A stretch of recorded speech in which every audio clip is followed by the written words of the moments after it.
Life Check Yourself with Lisa Copeland. Radical Reinvention After 50. How to design a life of freedom, love, purpose, and possibility. Welcome. I'm super excited for this episode because it has been such an amazing experience expanding the focus of my business in the last few years beyond dating to life design. And it is a pleasure to bring onto the show one of my clients who happens to be a love coach and a dating expert, who came to me about a year ago or so to help redesign her life and her business. And so I want to introduce you to Lisa Copeland. As I said, she's internationally acclaimed for her work with women over 50. She's been doing love coaching for this particular segment since 2012. She wrote the book, The Winning Dating Formula for Women Over 50, which is on Amazon. She's been in HuffPo, USA Today, Wall Street Journal, and Bloomberg. She's been on Dr. Phil, ABC, Fox. She's so passionate about her mission to help women over 50 attract their perfect partner and create an extraordinary life. And I'm just so excited to be with you here and talk to you about what it was like before and where you are now. And it's hard when like the coach needs the coach, right? That's like a big thing. So why don't you just start off and kind of tell people who are listening, what was going on in your mind? What was your life like? What was your day like before you decided to kind of get intentional with this work?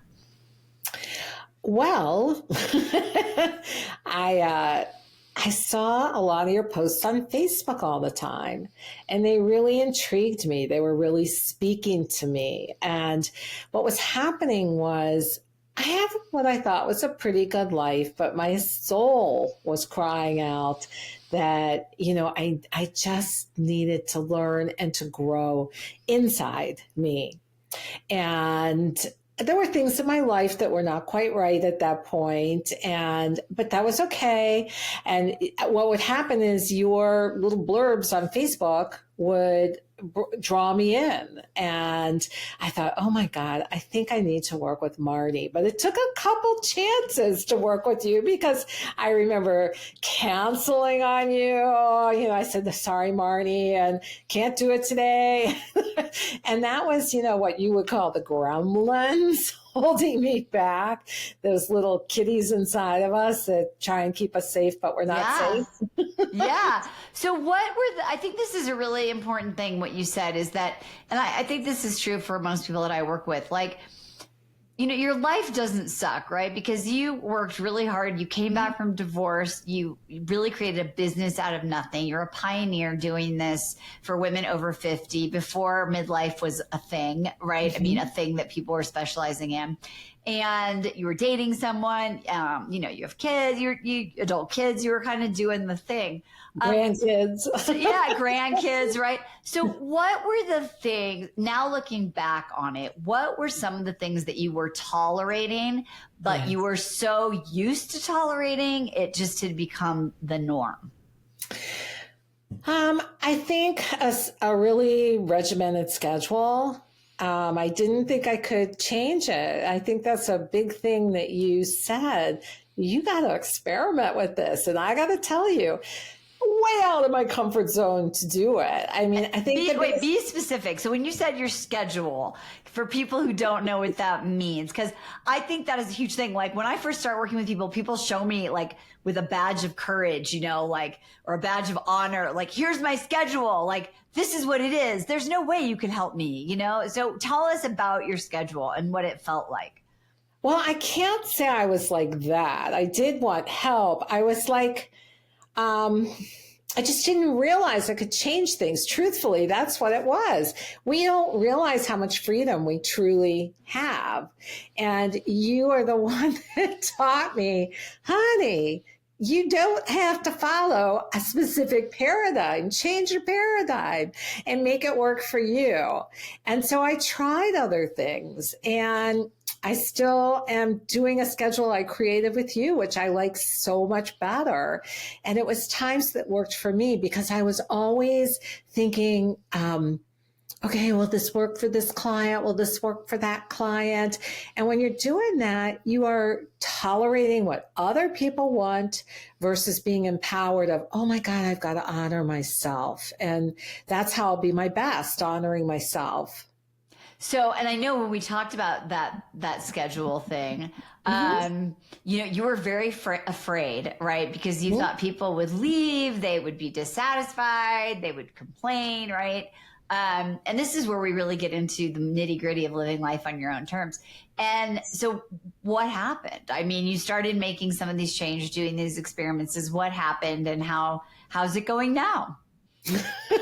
It was fine. People really do adapt as long as I was in my own power of, okay, this works for me. I can be my best for you at these times. They adapt, but we don't think they will. And I was like such a people pleaser.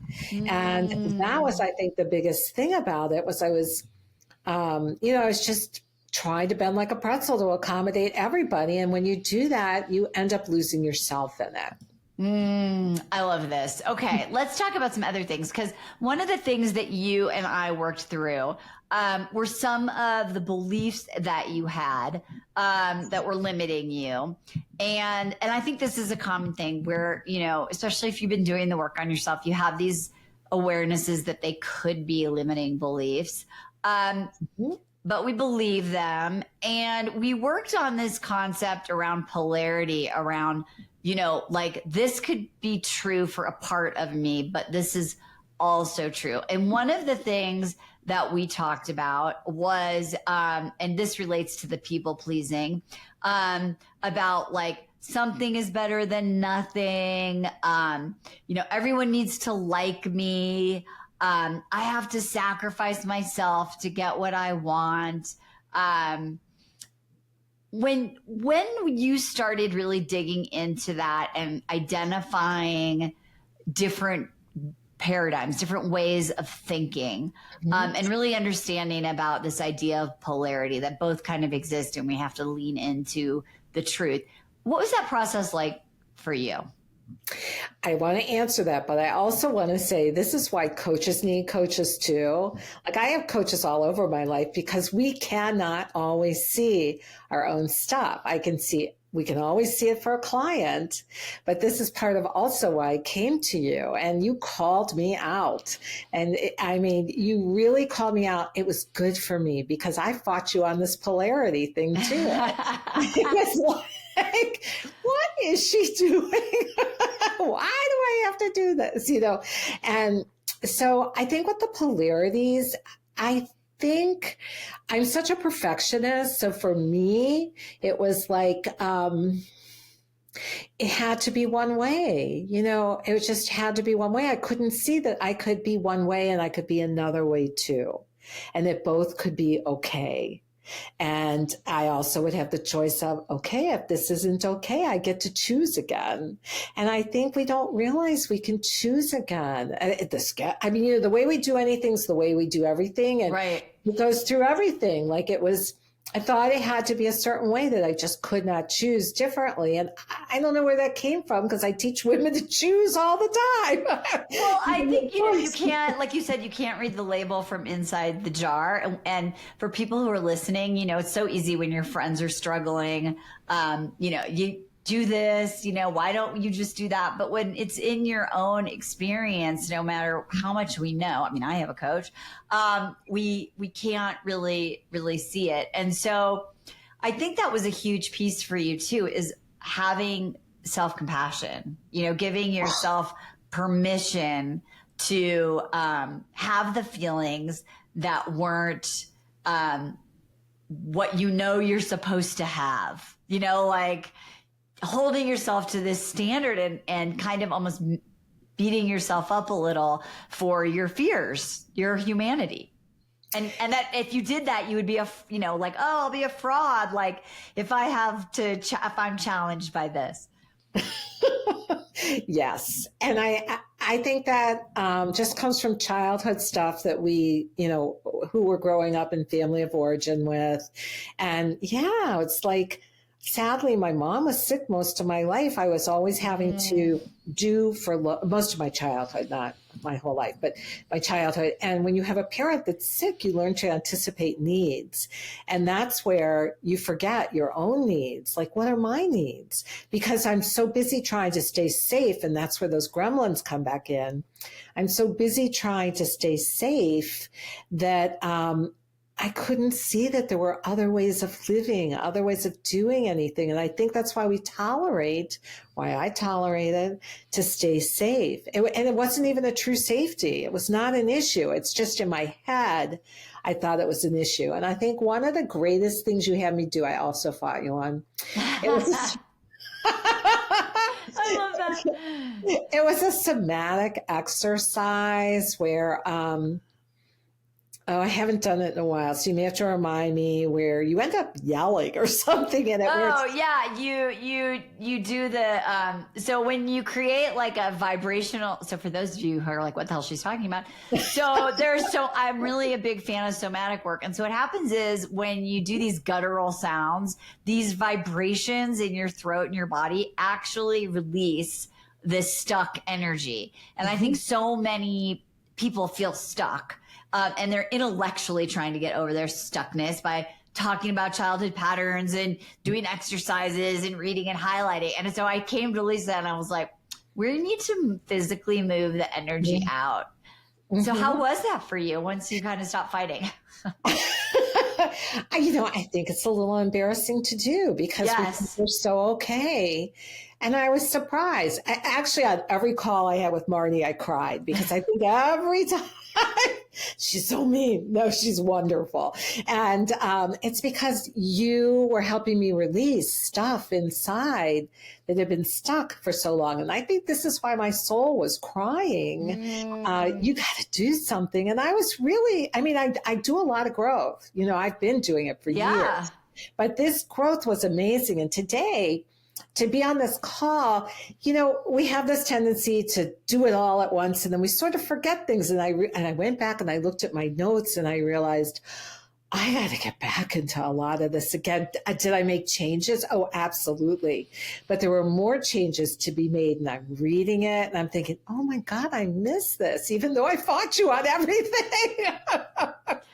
Well, and that's what's really important, I think, to just, first of all, thanks for being so honest, right, about it, because I've been talking about in 2024 at the end, I decided to do do an experiment of my own, which I may not have shared with you personally, but I was like, I've always had a coach. And I have all these people that come to me and they don't have coaches, and they say like, I'm good for now, or I'm taking a break. And I was like, I want to actually, what is that like? So I got rid of literally everything that I was doing, like the small little groups, my spiritual coach. I was like, I'm just going to take a break.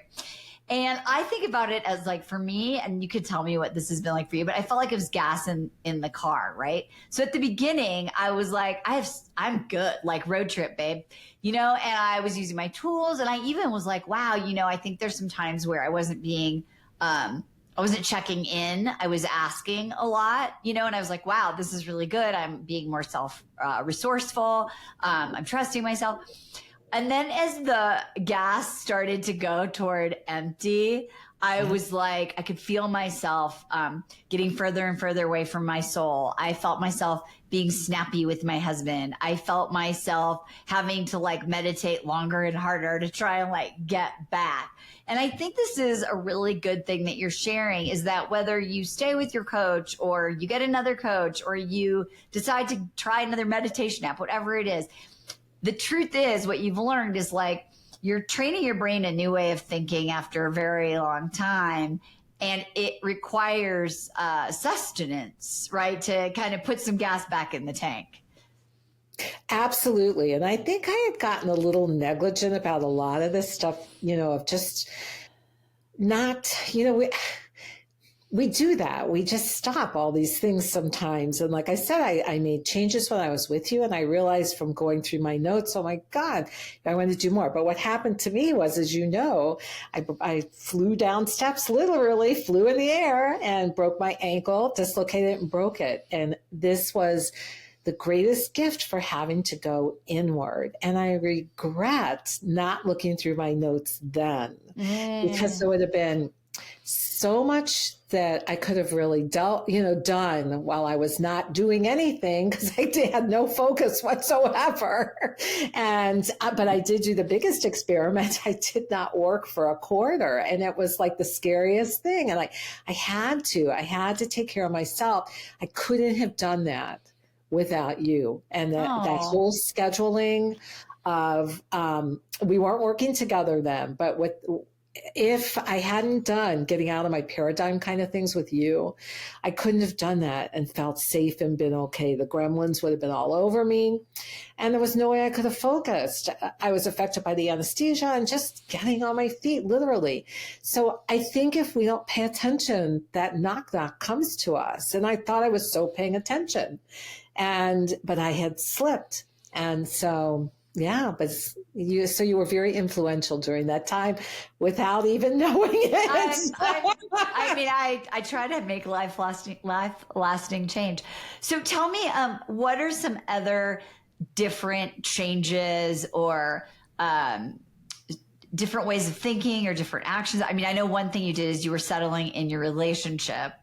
Yeah. And that was a big change that you also made too, which is, by the way, if I could get out of an award for the women that I've worked with who are with someone who isn't right, Lisa Copeland was like, you're right. And then the next day she was like, okay, moving on. I mean, it was hard, but you were you're a dating coach. You were like so coachable, but it's hard. It's hard to make those changes when we're used to it and it's convenient. And of course, this guy, he wasn't like a horrible person, right? Yeah. So he was a good guy. So talk about some of the other changes that you made in your life as a result of starting to like live life on your own terms and really looking at that freedom that you wanted to create for yourself and more joy. I think getting clearer on my whys of why I was doing things. I love that exercise. What is it? How's it? How and why? For both good and bad. Yeah. And, because we hang on to stuff that's not so great. Right. And, but I began to really dive into why do I want to do this? Why, is it going to make me happy? I think I spent the rest of last year really heading towards where I was happy and really honoring myself. And that was because I had those, that intention of why do I want to do this? And when I was, not working during that last quarter of the year, it really helped me get into, okay, I'm sitting here and day after day, and I was really happy because I was growing and because I was asking myself, okay, what have I learned from this? Where do I want my life to go from here? I mean, I was able to really focus on. And a lot of it came from that, what soul map. I call it the soul map. What you love, how you best carry it out, and your core motivations. And so what I hear you saying is you were like, wait, if this isn't like soul aligned to my core motivations and my purpose, and I let go of those people pleasing and putting other people first patterns that are, so old, then my choices become different. Absolutely. And I read through, this is like old home week or something. I read through some of my journals from that time when I did break my leg, and I looked at some of the things I was doing then. And a lot of it was people pleasing and trying to bend like a pretzel for everything and worrying what people thought or whatever. I'm not doing that anymore. It's like I'm reading that, I'm going, wow, I did make changes, and a lot of it was from the basis of us working together, because you taught me freedom. Even though we think we have freedom, we usually don't. We usually confine ourselves in a box, and we consider that freedom. And I realized, oh my God, that's not true. I mean, that is not freedom. that is being so constricted in so many ways. And that's why that time was so huge to me and why I spent it so well, because of a lot of the work you and I did. Oh, I love that. And I experimented, by the way. I experimented. Oh, yeah. What did you, so tell us, so one of the other pieces we do in this process is we do experiments, because there are mistakes, there's no fails. And so part of like the thing that gets you off autopilot is starting to test and prototype and create new things. So what are some of the experiments that you did? God, I just remember thinking, I'm going to just shift this up. I'm just going to make this little change. I can't tell you specifics because I've done a lot of little. I haven't done like some big major thing, like a lot of petri dishes of experiments. That's amazing. Well, one thing before your accident was you were really thinking about fun and play, and that you were not incorporating art into your day, that it had to be at a certain time and it had to look like this, and traveling. And you went on these like short experimental cruises, right? To start bringing back more fun. Oh, I went by myself. Yeah. Traveled. Yeah. Yes. Yeah. So tell us about those experiments and what it felt like to just be in the process of like changing it up and trying things. It was interesting. I'd never solo traveled before. And by the way, I did break up with that guy, and I did break up with that guy. I just lost my train of thought. We're talking about solo travel. No, it has to do with that. It has to do with that. And well, I think. Well, maybe it was about like that I don't know if this is true, but something that it was traveling with him was like, yeah. I know what it was about now. And it's like, oh my God, I think one of the reasons I tolerated, by the way, he's a great guy. Yes. He really came through. When I broke my ankle, oh my God, he was like a rock. We're friends. But what it was is I think I was like, oh my God, I'm putting out there that, find love. And I have helped so many women get married and all that. And I thought, oh, if I don't have someone here, what are people going to say to me?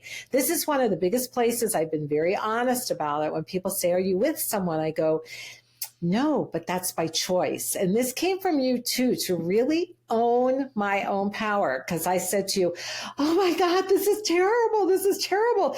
And yet the thing is people were like, I've helped so many women. Again, it's from inside the can. You can't see the label. Right. Since 2012. I just had 3 women get married in the last 6 months. But I felt like, who am I to whatever? And so I tolerated the relationship to have an image is what it was. And that's not being authentic and true to myself. So when I ended that relationship and I tried solo travel, because I thought, okay, I don't mind being by myself. I never have. And that was a big experiment. I had never gotten on a cruise ship unless somebody had been with me. And it was really fun. I think we forget to enjoy ourselves. I even took my watercolors on the second trip that I took. And it was fun. It was actually fun to do the art. I don't do enough art. It's still a little bit of a sticking point for me. And just this week I thought of you and I thought, okay, I'm stuck in an old paradigm again. And it's because it has to be watercolor. It's my perfectionism is what it is that holds me back. If it's not like a masterpiece, why am I doing it? Right. And this is a really big thing. So I've been talking to a lot of clients actually lately, Lisa, about in our life as women, we sort of get trained up to like, if we're not really good at it, like don't do it or give it up, or we stop doing it, right? And it's an important thing to understand that we want to like unwire that, right? Like it's the process. It's like the life design process. The process itself is as eye-opening and fulfilling as wherever we might land. And so for you, even if you're just playing with it a little bit, right? Like I can do art just for the sake of doing art. So I have been doodling because doodling is not like a masterpiece thing. Yeah. And I used to doodle all the time. And we used to talk on the phone with a phone in our ear like this. Yeah, back in the day. My ear would be like this, and this hand would be doodling away. And so I did say, okay, sat down with my higher self. I've always journaled with my higher self. And my higher self said, okay, you're back to the old thing of masterpieces. So start little, just start doodling or do Zentangle or just throw paint on a piece of paper, even if you do this with your brush. Yeah. And so I've started doodling, and yeah, it's actually really fun because that's fun. And I think that's the biggest thing is I came to you because I was missing that fun. And I was having fun, don't get me wrong, but I was missing like this art thing is a soul thing. My soul is screaming for me to do art. If I turned my computer, you would see I have art that I've done that I know when we were good. coaching, you were like, I would be like, well, that's beautiful. It's like, it is an expression of your soul. Right. And so to put it in the basement, metaphorically, right, and not do it. And that happened for me when I did this life design process. I found all these things that I had kind of almost forgotten that I loved, or just stopped doing, or didn't put myself in a circumstance where I could do them, or it was easy to do them. And so I love that you reclaimed the artist in you. I'm doing that. And I think the biggest thing, and I learned this when I was working with you too, was I knew it, but I was defaulting to my phone, and that does not scream. My soul doesn't scream and say, go get on your phone and play a game. And I do love games, and loving the games is fine. And I play a couple games and I'm done. But it's when I get on my phone and mindless scroll, and I think, oh my God, I could be doing something that really touches my heart, that really touches my soul. And that's why I started doodling, because I want to get back into it.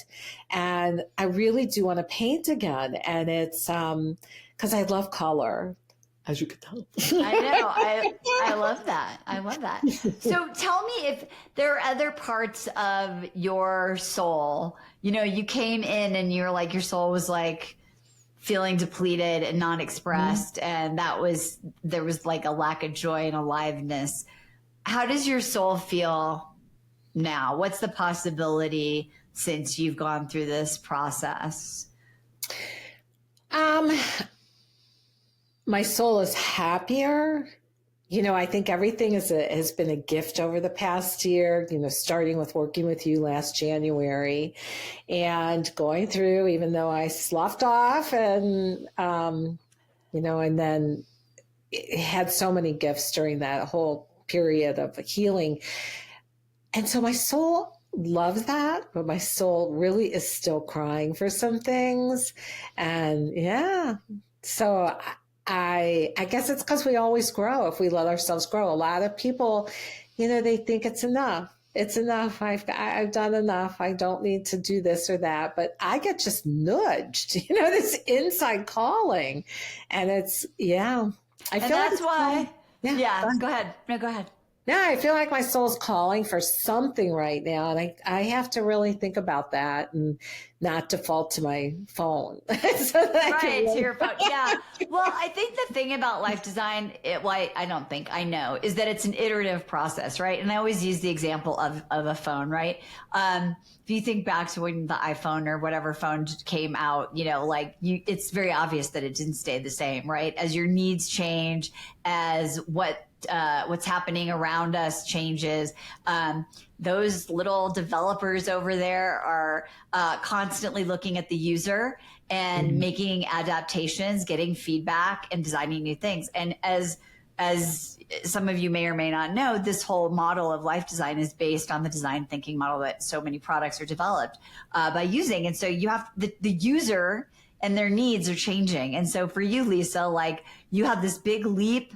You had this big moment of like winter where you were quiet and reflective and let go of a lot of things. And then you come into your spring and there's some new seeds that need to be planted and some memorying of what does fill you up and saying, okay, like I need to develop the next version of Lisa. It's a brand new year. It's a brand new you, and you've learned so much. And I think that that's the message I want people to hear is that once you start this process, and I want to really honor you for this, now you know that your soul says, hey, there's some more here. Don't stop. Let's go. More fun, more play, more expression, more change, more iteration. And now you have a way to do that. Yes, I do. And I think, when you asked me the question about my soul, I think this is the time in my life about heart connections with people. I am going to start dating again. I was supposed to do that in September, but instead the stairs were calling. Right, exactly. And, but I find that the connections I have with people are so much deeper now also from doing this work. I released people from my life that I found I just released people from my life, and I think my soul's calling for heart connections with people and more about community. And I know that's a big thing for you, the community thing. And I think that's a big calling for me right now is this, our heart connections and community. And I could even do it with art. Well, totally. And I think that's the other thing that one of the things that is in the book, for those of you who don't know, because I've been screaming it up at the Radical Living Challenge, one of the first exercises that we do, and you did it in the program, which you called the PhD program. I love that. Is really taking an honest assessment of our life. And I recommend, I do that process every year because, and this is a really important thing for everyone who's listening. And when I first did this, and I think maybe when you did it too, you look at your life and you go, oh, on a scale of 1 to 10, there's wellness, aging, love, family, connection, money, career, there's these different areas of our life. And I think for a lot of people who do this, the first thing you're like, it's an 8 or 9, it's good, right? And when I first started doing this work and someone said, what would it look like if you made that 9 a 1 and you 10x'd your life? And I'm like, is that possible? I don't even know what that look like, right? And that's that when you give yourself permission to dream something bigger that you can't even think of, that's when life design gets pretty powerful. This is what I love about you, Marnie. You are so smart and so brilliant. Thank you. And the way your brain works is amazing because you really do experiment. You live what you teach, and you really, really, to go to 1 and multiply it by 10, who would have thought of that? It's really... But I think it's true because I'm reading this book and I really need to put it in my office because I keep talking about it. But the beginning, it talks about how that, and this is kind of where you were, correct me if I'm wrong, but we do get used to tolerating stuff without realizing that we're tolerating. In this book, it talks about putting a lawn chair in the mid, not really deciding to do anything or knowing what to do or how to do it. And just putting a lawn chair in smack dab in the I don't know. And then I don't know just becomes normal. And we don't realize that we're there. And that's kind of what I mean is your life doesn't have to suck to want it to be more full and more meaningful. And I want everyone listening to understand that that's radical living. It's giving yourself permission to say, even though everything's great, even though I love what I do, even though I have an amazing family, we get one go round in this body at this time that I know of anyway. So asking yourself whoa, what could I 10x my life? Yeah, that's a really bold question. It's what is Star Trek? They say, going to places. How does that start? I don't know because I don't watch Star Trek, but it's almost like Buzz Lightyear, Infinity and Beyond, right? It's going to places you've never been, or yes, I think that's what it is, and we just do get so freaking comfortable, and it's scary to go out of our comfort zone. And I think what you've written in that book, I know your course for sure gets you out of your comfort zone. And I am going to get your book and I am going to read it because I just want to support your journey. And I just loved working with you. It was Um, yeah, it was transformational. They'll make me teary, which I always got teary with Marnie. There was not a call that it's because she just touches my heart. She Oh, just does. I love that about you, Lisa. So if you were to say to someone who's like, on the fence about wanting to really get past it's too late or I can't or all those paradigms that are the reasons why you can't, and you want to actually break through that and start finding joy and living the rest of your life on your own terms, what would you say to someone who's scrolling, watching, listening, thinking about it, but too afraid to do anything? I would say take the leap, even if it has to be a baby step. I mean, it's a big leap, but it's so worth it. And, it's just worth it. Your life will be so much better. And I think the thing is most people think, okay, if I take a step, does that mean that everything's going to change tomorrow? Or they expect it to change tomorrow? It is a journey. And we had a mutual teacher that used to say, everyone wants the destination, but the journey's where you grow. And I guess it's looking at it instead of saying, oh my God, this is hard or whatever. It's looking at it, oh my God, I'm giving myself this gift of being able to live a better life and a more fulfilling life. And that's the gift that you have for us. Yay, Lisa. Thank you for being here. It's so fun to hear your voice and see your face and be in your light and your joy. And you always were such and are always such a coachable, engaged, I think your transformation is because, and we joked about it, you became the person when I had the hand out, you grabbed my hand and we were like, let's go. And we had that connection and that support, for the time that we worked together, and communicating and talking and sharing and growing. And I think that's really the thing, right? Is having that partnership with someone that can really see you and guide you. And you were just so fun to work with. So I appreciate you. Oh my God, you were so amazing to work with. I loved it. Even if I thought you, but that's changed. You wouldn't be the only one, believe me. So I know my clients can fight me too, and it's all out of love. We help people, and you were just total love, and it was such a joy, and you were just so supportive. I love it, ladies. If you would like to know more about she said she helped three women find love in the last 6 months. Get married. Lots more married. If that is your jam, you definitely, we have links to everything in the show notes, but you can go to findaqualityman.com. I think what is really special about what Lisa does is she works with women over 50, and she didn't just decide to do that because now it's hip and cool. She's literally devoted her whole career to that, even probably before she was 50. And I was in my 50s. You're in your 50s. And I know that you just love what you do, and you love your clients, and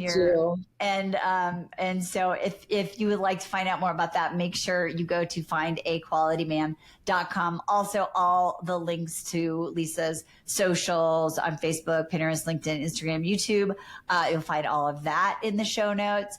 And of course, if you are curious about working with me or taking the next step, you can go to decodeyourdestinyquiz.com or go to marniebatista.com and find us that way.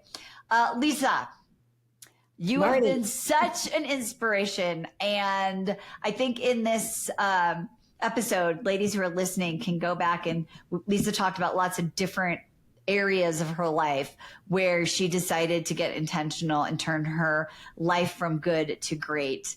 And it is always, ladies, your responsibility to life check yourself. We'll see you next time. Bye-bye for now. Hey, thanks for tuning in today. Listen, if you're feeling stuck, I want you to know you're not alone, and you don't have to settle for it. I've created a free quiz to help you pinpoint what's draining your energy, and exactly how you can fix it. So head over to decodeyourdestinyquiz.com and take the 60-second quiz right now. That's decodeyourdestinyquiz.com. And if you're ready to dive deeper, you can book a free no-obligation consultation at marnibatista.com/private coaching. That's Marni, M-A-R-N-I, Batista, B-A-T-T-I-S, as in Sam, T-A.com/private coaching, all one word. Let's take the first step to creating a life you love on your terms. I'm Marni, and I'll see you next time.